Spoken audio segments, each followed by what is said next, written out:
Welcome to Dancing in World podcast, where we reveal cultural confluences. In this episode, we're talking about how choreography and improvisation has been racialized in Western dance field.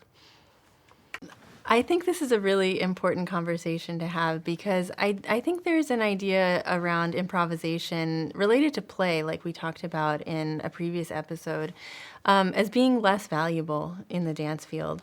And if for me, coming from a form, Irish dance, that is highly structured in terms of, and I'll clarify that by saying competitive Irish step dancing, as being highly structured in terms of choreography. And when I was training, it was all about just learning steps. And those steps were really valuable pieces of knowledge that we were required to compete with, but also they were a little bit expendable in a certain way because we would have our steps usually for a year that we'd compete with, and then we'd move on. And improvisation for me was always something that, first of all, I didn't even think about for years. And then as I started to kind of delve into the tap dance world, where improvisation is very common, I realized, oh, you need to like build a toolkit that you can draw from spontaneously. And that seemed to me so complex and something that really scared me a lot. And I made a point of trying to practice my improvisation just on my own, just to kind of see how I could draw from the vocabulary that I'd built up throughout my training. But I didn't really understand how racialized it was until I was in Brazil studying frevo dance. And every time I use the word improvisation or improvisação or improviso, everybody would kind of bristle. Like, oh, this is an improvisation. This is a very structured form. And I was like, I'm not, I didn't mean to say that it's not structured. I have utmost respect for improvisational forms based on my background. And what I understood was that, there was a huge discrimination and prejudice against anything that was so-called improvised or just playful because it was associated with Black African culture in Brazil, Afro-Brazilian culture. And that they had another word for what they considered in the frevo community to be their form of improvisation, which they call munganga, which is sort of a derogatory term in common use, but in the realm of frevo dance, it means specifically when, for example, during carnival, someone trips you or, someone, there's people shoulder to shoulder, like pushing each other. If you fall over and you trip in the middle of your dance, you can just get up and keep going and make it look like it was intentional. And that's a really cool concept as well. But there's a lot to improvisation in the history of this term in the Western world. And I'm just really interested in how we either look at improvisation as something that's highly desirable versus something that means ill-prepared. Right. And that's how it's racialized in Yeah. ways that some groups are considered non-structured, less structured, while others are considered professional and very structured. Okay. Well, in my experience of that, talk about not having structure, African dance, and I think when I hear improvisation in American context, because I am in the academic setting, improvisation is often a category that is well established, right? People train to improvise. And there's something that is very high level in saying that term. But I have also experienced that when people talk to me about my form and say I improvise about things, they're not saying it's high level. They're saying that I didn't know what I was doing. I was making it up, and they would challenge me. I've even had an instance where somebody would stop me and say, "Can you do that again?" Kind of, challenging me to see if I would remember what I just did. Yeah. The misconception and quite the ignorance, right, is that they're thinking that the steps that I'm doing are coming from my head. Yeah. I would love those steps to cover my head. I mean, think about being a master choreographer. Like, those steps are literally patterns that are cultural. It's like, and I laugh in my head when I repeat it again and they see that I've done it again. It's like saying, me speaking my language and you saying repeat yourself. And I'm like, okay, sure, I'll repeat myself. It's not like I made the language. It's a language that my people have. So improvisation in that way, for me, is racial because they're using that to perform some certain types of discriminatory, derogatory comments to minimize my intellectual capacity in many ways. But in our head in Nigeria, I don't think I've ever heard the term improvisation. It's I don't think it's something we use. Why will you improvise? So the need to improvise is something that may arise through the idea to become an artist who makes innovative work, makes new work. There's no need in my culture to make something new in a particular traditional dance. Like, you're making it new. Why? Yeah. It's there, just dancing. Yeah. And there is professionalism to that because your ability to dance it comes through years of training. So why are you improvising now? The other side of the coin is this idea of playing with sound and playing with instrumentation or playing some roles or dramatizing or becoming a masquerade, right? You are going to use the same vocabulary, but not in a sense of, say, choreography. Now you're going to, perform different sequences at different rhythm and become stylistic about it, right? Become individualized movements, something that only you can do, even though it's the same step everybody can do, but you're performing it in a way that you're stylizing it. That's where the artistry comes in. Yeah. Westerners, from what I've gotten, do not appreciate that. Yeah. Yeah, because I think the formation, the unison has to be clear and done precision in that way. In Nigeria, we think about the non-precise nature as perfection. When Yeah. it's scattered, that is when it's perfect. And I use scattered in a very elevating language to say that why do you want to organize it? Right. Well, and I think, from where I'm coming from with Irish dance, and specifically, well, not just Irish dance in the diaspora, but Irish dance in a nationalist sense, which is, in the late 1800s, early 1900s, the Gaelic League promoted Irish dance along with language and music and literature in order to promote a national identity that was being oppressed, that was being attacked, and that had been attacked for centuries. And so the idea of needing to organize and to have a structure and to have repeatability, I know that in previous conversations you've talked about what you just said, this idea that it shouldn't be precise, that it shouldn't be repeatable because that's where the artistry comes in. But for a dance that has a strong preservationist history, a lot of it is around valuing the steps in the style that has been done for centuries because the community is trying so hard to hold on to that. That's diasporic and also, nationalist in many ways. And so I think this conversation kind of makes me realize how much my own kind of approach to dancing has come from that approach to creating steps and keeping steps in a circulation in a community and saying, I learned this step from so-and-so who learned it from so-and-so who learned it from so-and-so, and I'm trying to do it in the same style that original person did. And it's never going to, of course, I'm never going to do it exactly the same as, an Irish man in North Kerry in the early 1900s. It's never going to happen. But there's a sense that I should be and that I should be striving for that. So two things here. I'm just going to pick you a little bit here. creating step. You use that term a lot, and then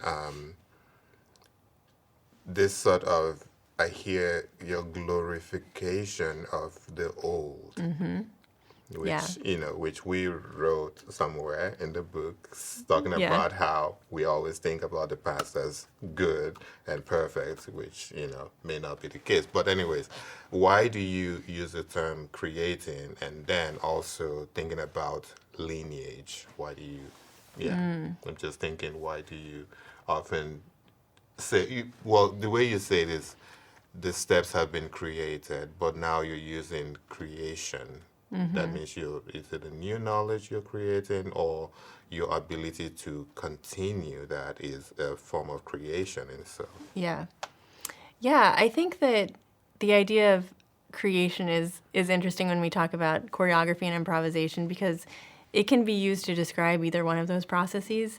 And I've had conversations with Irish dancers who insist that we don't choreograph in Irish dance in the sense of steps.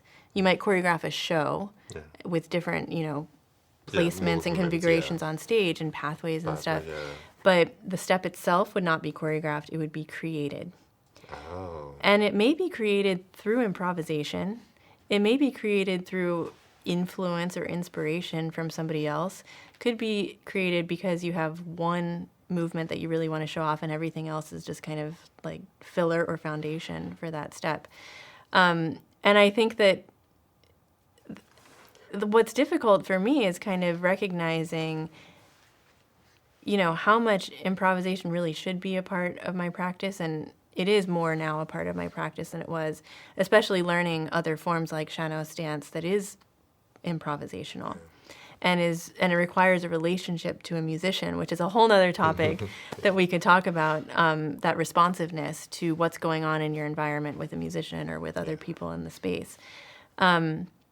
So there is a sense of creating within a tradition that relates back to the old, right? That there's always you don't want to lose that connection with the way things were, because otherwise it becomes something else. Like if somebody gets too innovative with the tradition, then suddenly, is that even Irish dancing anymore? Is that even whatever tradition anymore? Yeah, I mean, I'm asking because the way that kind of the Western academy is set up for newness. So we want to create something every time. And when you have cultures that don't emphasize innovation, it becomes, not as valuable as something that is also always going to innovate. As researchers, right, we know that we always want to find something new, something that hasn't been done before, or something that has been done before but hasn't been looked at this way. We want to, fine tune it. We have our toolbox trying to go to, to work with that. But when we in our cultures think about creation, are we thinking about generating new embodied movement practice, or new stylizations, or new movement patterns? What is innovation? Now, I'll say that if we're trying to develop new movement patterns, right, Africans are number one innovators. We always bring new movement patterns out of nowhere once we hear the music. If we think about it as in terms of innovating new, kind of thinking about generating new movement technology, then it begins to seem very intellectual in that way. If you go to the village and tell people, okay, now we're going to create something new, they're going to look at you like you just said something that doesn't make sense. Yeah.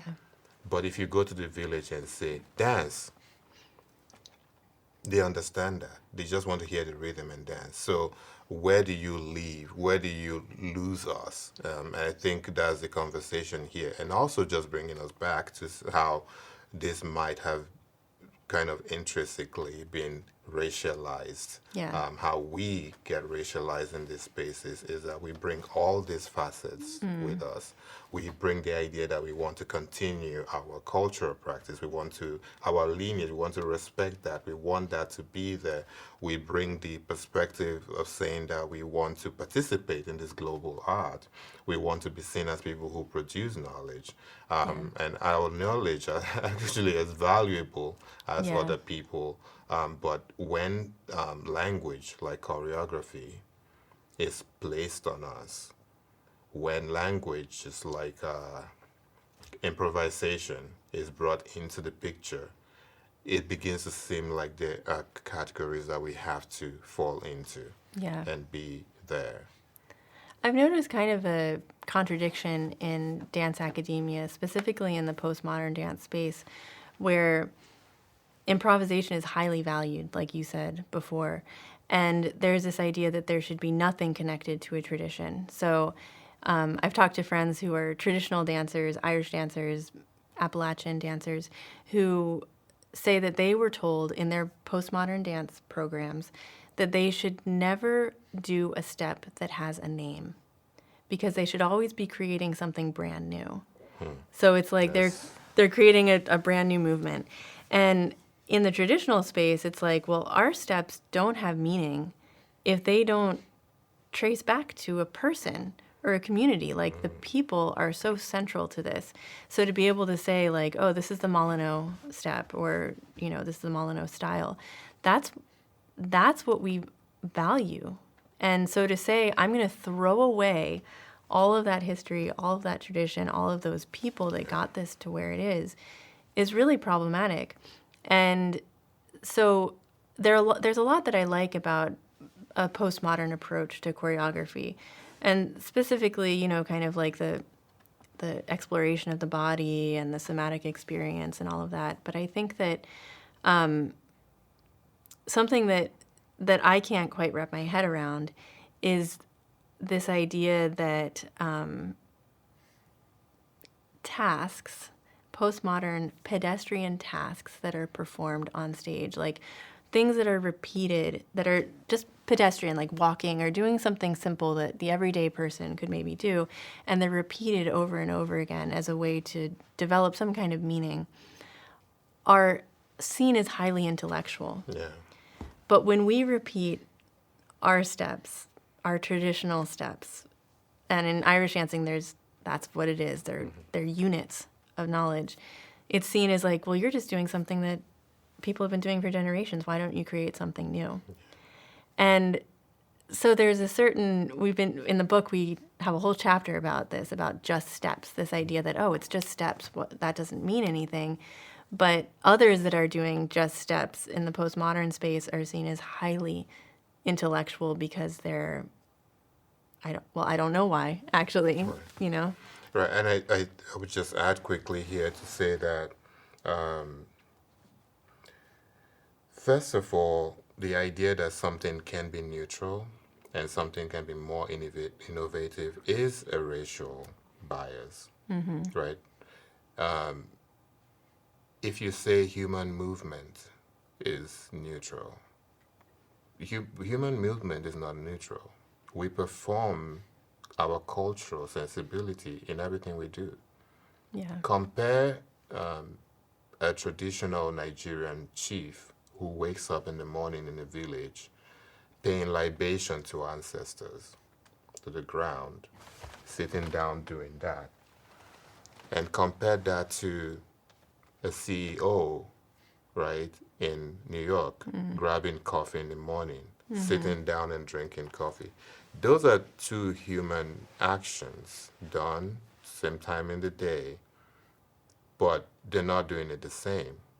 They're two different cultural people. Yeah. If they perform this as dance, you cannot say that's neutral. So even at that basic level of sitting down and sipping coffee, that action is Western in many ways, right? Cup and drinking water. What about people who drink water from the ground? That's different. This is the same task, but different cultural sensibility. So the idea to say that movement is neutral, can be neutral during improvisation is a lie. You're performing a culture. And I've heard that. I've seen, I mean, one of my practices is postmodern dance creation. So I do create in that vocabulary. So, and I have heard when people come to me and say, where did you get that movement from? Is that your movement? I cannot begin to tell you how insulting that is to ask a black man in a white space if his movement is his movement, with the assumption that if it's not his movement, then it's a Western choreographer's movement. And so I am copying that. As if I haven't lived through this world and know the socio-political instances, the conversation that we're having and making works from that vocabulary as a Western person, because I'm in the U.S., but asking me to say that, is that movement your movement, is really checking me in ways that is not nice to think about. But they do this all the time. Yeah. Even though I am part of the community, I make postmodern works, I make contemporary works, but I also make traditional dance work. But to be suspicious of me when you're not going to be suspicious about someone else who has the same degree and qualifications that I do, that is racism. That is what it is. That's the definition of that. And so I have to walk around checking myself and the types of work that I make and the types of movement that I make, because now you're going to check the movements that I make to say, Sinclair didn't take modern dance. How is he making a modern dance work? Right. Well, guess what? I got an MFA from an American university. That means I did learn modern dance. Right. And by all means, I can perform and create modern dance. So it just brings us to this idea that what are we defining? Yeah. Who are we holding accountable for what, right? Who are we really policing in this conversation? And to be clear, I think that it's not that postmodern dance is bad. Again, we're saying no, it's not. I love it. I literally make half of my work created is in postmodern dance. Yeah. And so it's not that. Like, I think that the methodologies in postmodern dance, contemporary dance, are extremely useful and can really open up a dancer to certain ways. But like you're saying, depending on what people are reading in your body, there will be very different reactions to what you're doing. Right. Thank you for joining us in this episode where we talked about the racializing of the term choreography and improvisation in Western dance field. The next episode, we have Dr. Chris Ugolo joining us from Nigeria. He is an African dance professor at the University of Benin in Benin City. I studied under him, and I can't wait for you all to join us in that conversation.